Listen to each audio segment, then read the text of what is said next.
Hey guys, welcome to Darth Tyrax Presents. I'm Darth Tyrax, and on this episode, I am going to present to you Phantom of the Opera. Now, when I say Phantom of the Opera, most people I know think of Andrew Lloyd Webber's musical from 1987 and has been running, I think, on Broadway since, which is 30 plus years. But I'm presenting kind of the overall. You see, Phantom of the Opera was originally a novel written back in the early 1900s, about 1910, by Gaston Leroux. And the story of the musical, it follows the novel fairly closely, but not quite. He took some liberties, combining certain character aspects into one character as opposed to different characters and such. But the story itself is more or less the same as the musical, which is what most people are probably familiar with. Now, it does take place at the Paris Opera House. There are catacombs below. Both of these things are a real thing. They exist, the Paris Opera House and the catacombs.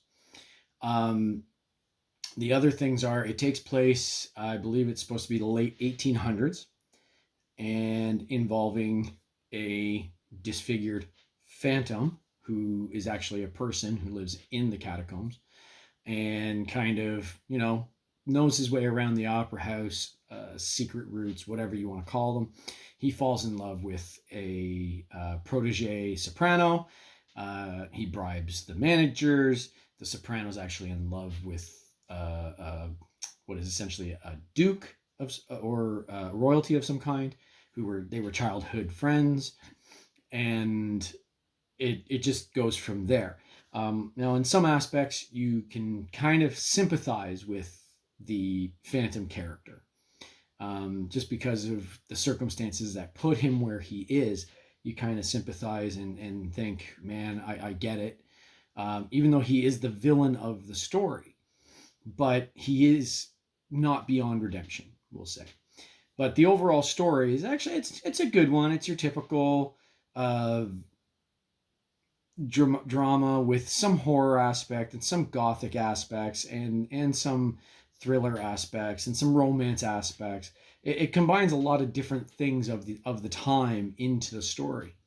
Now, myself, I was first exposed to Phantom of the Opera with Andrew Lloyd Webber's musical back in my first year, second year of high school, and it caught my attention from the opening prologue to the music kicking in, to the first time you see the Phantom, the chandelier falling, the Red Death costume of the Phantom during the masquerade scene, which takes place in the book as well. Like, many of the main themes and scenes in the book do take place in the musical.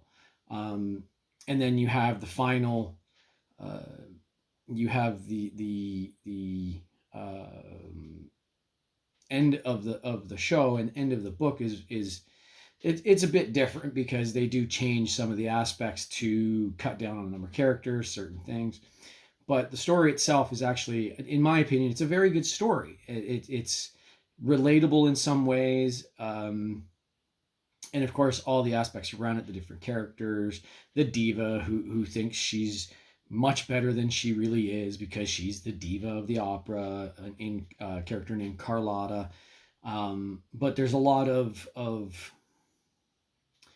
I'm not sure how to explain it, but it's just the story itself. It's an enjoyable story. It's not a very long book. It's, I think, only about 250 pages or so. It's not very long at all. It doesn't take long to read, but it was written back in a time where many books didn't come out as a book, especially shorter ones like this. They would write. The author would write a chapter, and it would be put in that month's paper or that week's newspaper or whatever the case may be. It'd be every once a month, be get first issue of the month or whatever, and then it was just culminated into the novel. Excuse me. Now, it didn't really take off right away either. It wasn't until it was reprinted in English in the United States that it actually garnered more success. It was fairly successful. It was moderately successful. But when it released in the US, it did quite well, to the point that by the mid-1920s, Lon Chaney, one of the biggest character and actors of the time in silent movie, they did a silent movie, and he played the part of the Phantom. Now, this movie is actually probably the truest adaptation of the book. All the main scenes are there. All the characters are pretty much what they are in the book, and especially the climax of the film more or less matches that of the book with a slight twist because the director felt the specific ending didn't work for a movie watching audience. They wanted some form of vengeance against the Phantom, so he changed the end a little bit, but the main portion of the climax that tells the story stays pretty much the same. And there's been other adaptations as well. I think it was in the late 50s, maybe the early 60s, but I think it's the late 50s. A famous actor, Claude Rains, he played the Phantom in an adaptation of the Phantom.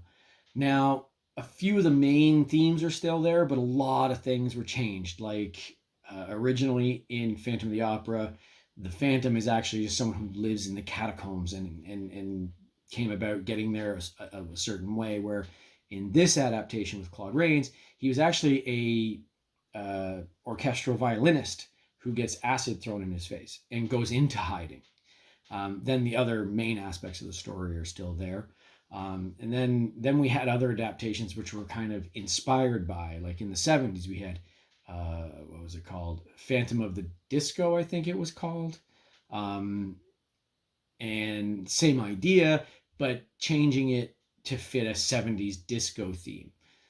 Then we have, of course, Andrew Lloyd Webber's musical in 1987, which not long after its success saw another film adaptation, actually starring Robert Englund of Nightmare on Elm Street fame.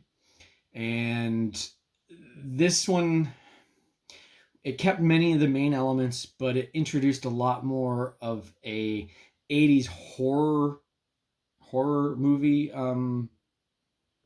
elements, a little more gore. It actually shifted. It was in London, not Paris. The Phantom, you really didn't empathize with him at all. He was a true psychotic villain. I was actually quite hopeful for it. I didn't really like it very much, considering the source material, and was like, man, this could have been so much better. Now, Phantom of the Opera, the musical, as I said, has been ongoing since '87. It went for like 20 plus years in Toronto. It's still running in New York, as far as I know. And a number of people played the parts. Originally, the London production was Michael Crawford. The biggest or the longest tenured person doing Phantom in Toronto was Michael Burgess.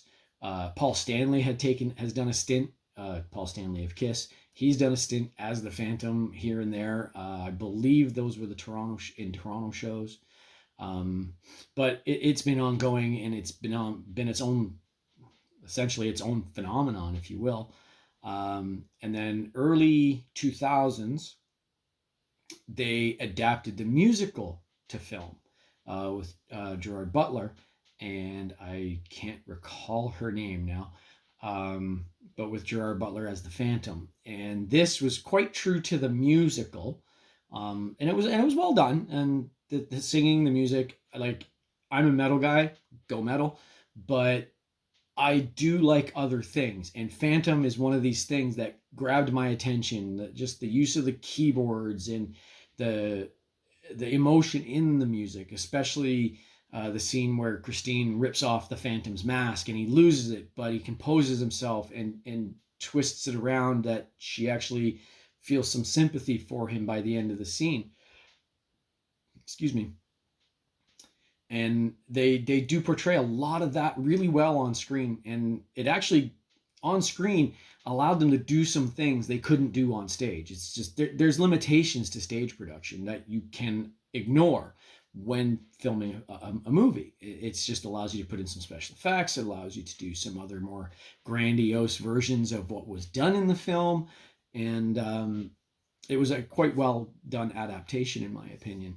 Now, I think there was a mini series done in the 90s at some point. I don't really recognize any of the actors in it offhand, and I haven't watched it. I do have it, but it's from what I've read of it on Wikipedia. It's all right. Um, and I may get around to watching it eventually. But I have read the book multiple times. I've watched at least a video recording of the stage production. I have seen a version of the stage production a few years ago. Finally, I was so stoked to see that. That was really cool to watch. Um, I've seen the Lon Chaney silent movie, the Claude Rains movie, the Robert Englund movie. I didn't watch Phantom of the Paradise, which sorry, yeah, it was Phantom of the Paradise. That's what it was, not Phantom of the Disco.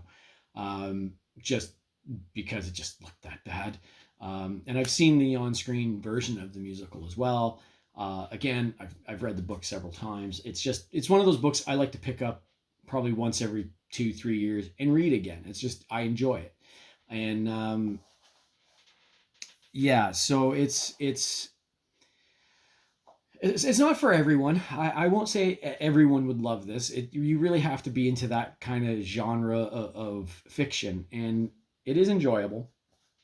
And there's something in there everyone can take away from it, um, but it it definitely shows what happens when circumstances drive you in a certain direction.